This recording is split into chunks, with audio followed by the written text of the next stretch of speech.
Hello, friends, and welcome back to another episode of Mark My Brain. Today's topic will be all about understanding loneliness in the modern world.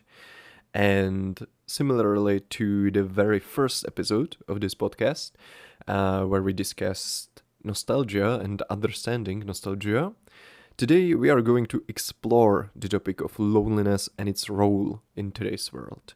Because even though we live in a more connected world than ever before, with all the technology, social media, and internet in general, I have a feeling, based on conversations with friends and overall sentiment of society, I would say, that people often feel more alone than ever before, or that loneliness is a very prevalent thing today. Hence, I want to explore this issue more closely, see where the data stands, and find some answers to questions like why do we even feel lonely? What purpose has loneliness played in our evolution? Why do people fear more alone today, if it's true? What are the causes of modern widespread loneliness and how to fight against it? So, let's start with the basics. When talking about loneliness, it's not just about being objectively alone in a physical space with no people around, but it's more about the subjective emotional state. Behind loneliness emerges a fundamental human need for meaningful connection, and the meaningful is important here. Cognitive perspective then conceptualizes loneliness as arising from the gap or discrepancy between desired relationships, so relationships how we want them to be, and our actual social relationships, how they actually are. So this would explain why we can feel very alone even in a room full of people. Our desire for how the situation or our relationship with all these other people should look like is different from how it actually is. The people are treating us differently. We don't get the attention we feel we should have. You don't feel any connection to the people around you, etc. So again, it's about this subjective emotional state rather than the objective reality itself. And this is, I think, where the quotes that you can often see on social media, for example, how do you explain loneliness that comes not from having nobody around, but from not being understood, come from? It again highlights the difference between the objective and the subjective loneliness we just talked about. And I would add that it also points to the fact that it seems that the objective loneliness is much less of a problem than the subjective one. And why? That's a pretty easy answer, because the feeling of loneliness is commonly linked to emotions like anxiety, fear, shame, helplessness, sadness, and a sense of not being understood. Well, here we are again. And the problem is that this all can create sort of a downward spiral. These negative emotions lead to withdrawal from social contact, which increases loneliness and sort of reinforces the negative thoughts and in turn negative behaviors. It's a pretty nasty cycle. And me personally, I have to say that this is something I have to be very careful about, because now with this knowledge, when I look back, I can see this process sort of happening in several periods of my life. So yeah, it's not a great thing, I would say. And one of the reasons why it works like this in this sort of cycle can be something that modern psychological models propose.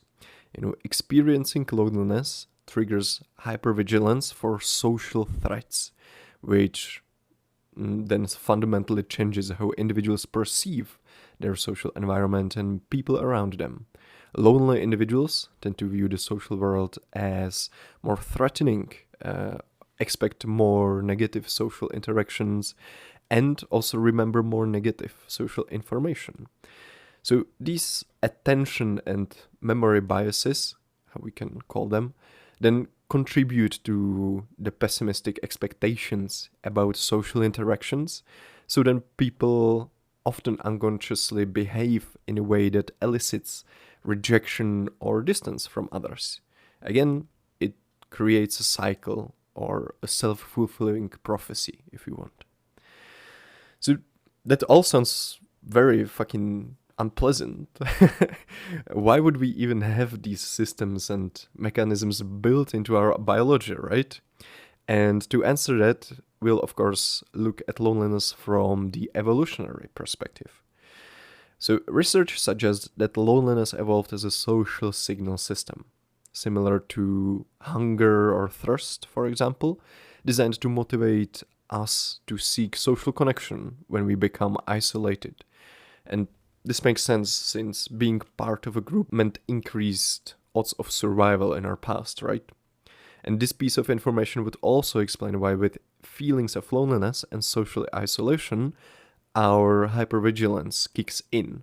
Again, because it was a survival tool, because when you're alone, you don't have other members of the tribe, so to speak, to rely on to keep watch for potential threats. So you alone, you have to be extra careful.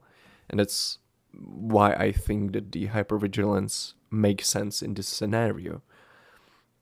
However, the same evolutionary mechanisms that once promoted our survival can, as we see nowadays, can become very maladaptive to modern context. The hypervigilance for social threats that might have protected isolated individuals in ancestral environments can now lead to social anxiety, for example, misinterpretation of neutral social cues as threatening, and overall behaviors that actually push others away. That's where we see the downward spiral sort of kick in. The evolutionary perspective also helps explain why loneliness is such a powerful and unpleasant emotion. Because such as physical pain motivates us to avoid harmful situations and seek healing, emotional pain from loneliness motivates us to avoid isolation and seek social connection, because at the end of the day, we've evolved as social animals, right? So okay, now we have some answers to why. Why is it happening? What even is happening? How to view loneliness when we talk about it. So now let's jump back into today's world and age and see some of the data and trends.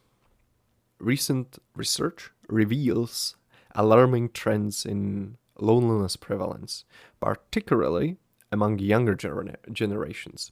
For example, a global study conducted by Gallup and Meta Platforms, surveying over 204,000 participants across 142 countries, found that 25% of individuals between the ages of 15 and 18 report feeling very lonely or fairly lonely, with these rates climbing to 27% among people aged between 19 and 29.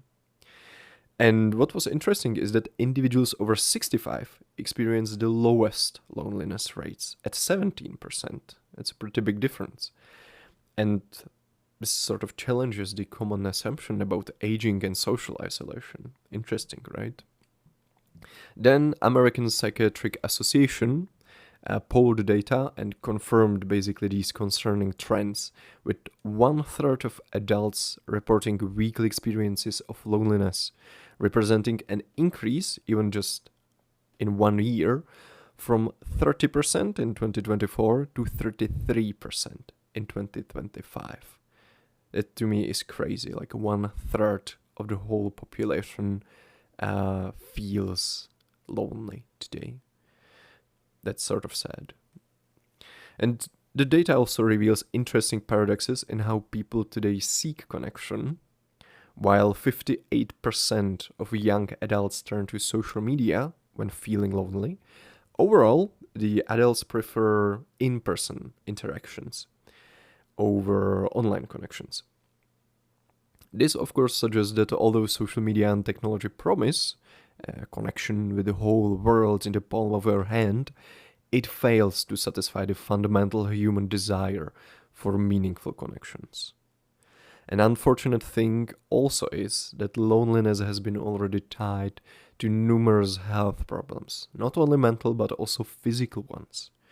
So now, tied up with the statistics, like 1/3 of people in the world feel lonely, sort of commonly, and it becomes pretty concerning, at least from my point of view. So let's look at what the research reveals about these health problems. Chronic loneliness is linked to increased risk of cardiovascular disease, high blood pressure, obesity, even weakened immune response, and overall higher mortality. Meta-analysis involving over 2.2 million people demonstrate that social isolation increases all-cause mortality risk by 26%, while loneliness increases mortality risk by 14%.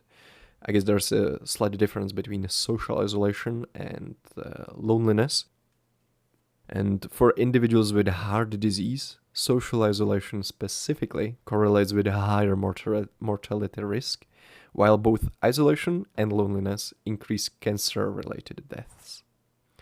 And the mechanisms behind these cardiovascular effects involve chronic activation of stress response systems. Loneliness triggers elevation in stress hormones like cortisol, which over time damage arterial walls, leading to all of the aforementioned. And interestingly, loneliness also impacts cognitive functions, like attention or executive functions, like decision making, for example, which I guess makes sense given the hypervigilant state you are in when lonely. It sort of takes the energy that you could have otherwise potentially put into, like, for example, decision making, right? And last but not least, loneliness, of course, also has an effect on mental health problems. We already mentioned that loneliness is tied to feelings of increased anxiety or depression. But what's interesting is that the effect, even causation, appears to be bidirectional. Loneliness can cause mental health problems like anxiety and depression, while those can lead to increased social isolation and loneliness. Again, we can see how that can sort of cycle, right? And an experiment that hypnotically induced loneliness in individuals found that induced loneliness not only increased depressive symptoms, but also elevates perceived stress, fear of negative evaluation, anxiety, and anger, while diminishing optimism and self-esteem. It truly seems like the meaningful social connectedness is one of the key pillars for our emotional well-being, from all that I've just now read, right? So that's cool and all, but after I just spilled all of this negative information about loneliness, what is there to do, right? It may seem daunting, especially in that global perspective, but I truly believe that because loneliness is a very subjective feeling, as we talked about in the beginning, it all starts with you and your social circle. Practical and small everyday things you can do to fight this modern epidemic is, for example, simply keeping in touch with your friends, family, or loved ones, being proactive in your communication, but also in the desire for social connection. Make plans, take initiative, and create a trip you can go on with your friends. Invite them over for a coffee, don't just text from time to time. Or alternatively, join a group focused on some interest or hobby of yours where you can find like-minded individuals, and the interest or common interest can help you create those meaningful connections. I feel like the proactivity and initiative are extremely important here because they directly break that nasty cycle of downward spiral of isolation we talked about. And the great thing about this is that actively trying and challenging the negative thoughts about loneliness can actually create an upward spiral that increases social engagement and meaning in your life. As the as the Stoics say, you become what you pay attention to. So keep that in mind, I would say. It's also vital, I think, with the knowledge you and I gained today, to distinguish between the real, meaningful connections and the digital, sort of lesser version of them. Although it is, of course, nice to at least shoot a message to a friend when there's no option to see them in real life, remember that it's not a full value substitute for real connection, and in the long run it probably won't be enough for sort of your soul. So don't rely on the digital connectiveness too much. Focus on and cultivate and cherish the real one as well. Overall, if we look at research, the most effective strategies of fighting against loneliness focus on changing the unhelpful thoughts and behaviors, building social skills, and increasing meaningful engagements, rather than just increasing the number of social contacts. Which again makes sense since we talked about in the beginning how loneliness is more about the subjective experience rather than objective reality. Interestingly, or interesting bit of information that also emerged from research is that volunteering is apparently highly effective in this regard because it provides social contact as well as a sense of meaning through helping others. So something that can be interesting to try then. Okay, so that was a lot of information. And now nearing the end of today's episode, what are some key takeaways? It seems that the issue of loneliness is more globally widespread than it may seem at first glance, creating all sorts of mental as well as physical problems. We first took a look at it from a psychological perspective, getting to know what exactly it is and how does it work. We talked about that it's more about a subjective reality rather than the objective one, that it can create all sorts of downward spirals and cycles that it can be hard to break away from. We then tied that information up with evolutionary point of view on loneliness, exploring some ways it was useful for us in the past, the hypervigilance or the motivation to connect again to some group because it increased our rates of survival. But to contrast that past usefulness, recent statistics and research showed us how loneliness can become a huge problem in today's society and why exactly. Right, we went over all the different health problems, the cardiovascular, the mental, even the cognitive ones it can cause. As well as the statistics of the rates at which adults or young adults especially feel lonely in their everyday life. And to fight that issue and to finish on a positive note, we then turned our attention to some practical ways of how to reduce sense of loneliness in our own lives, which I think is the beginning of, reverting that trend. Again, those can be very small things like keeping in touch with your friends, staying proactive, and keeping initiative in your relationships, or making meaningful connections one of your priorities in your life. In last week's episode, I talked about happiness and fulfillment in life. And from all we've discussed today, loneliness or social connectiveness rather, seems to be tightly connected to that topic as well. Probably because behind all the complex emotional, evolutionary, cognitive and psychological mechanisms that run inside of us lies a very fundamental human desire for meaningful social connection and sense of belonging. And with that, this episode comes to an end. I wish you all the best in all your relationships. Cherish and cultivate them. I hope you learned something interesting today. As always, let me know your thoughts about this topic. And until next time, take care. Bye.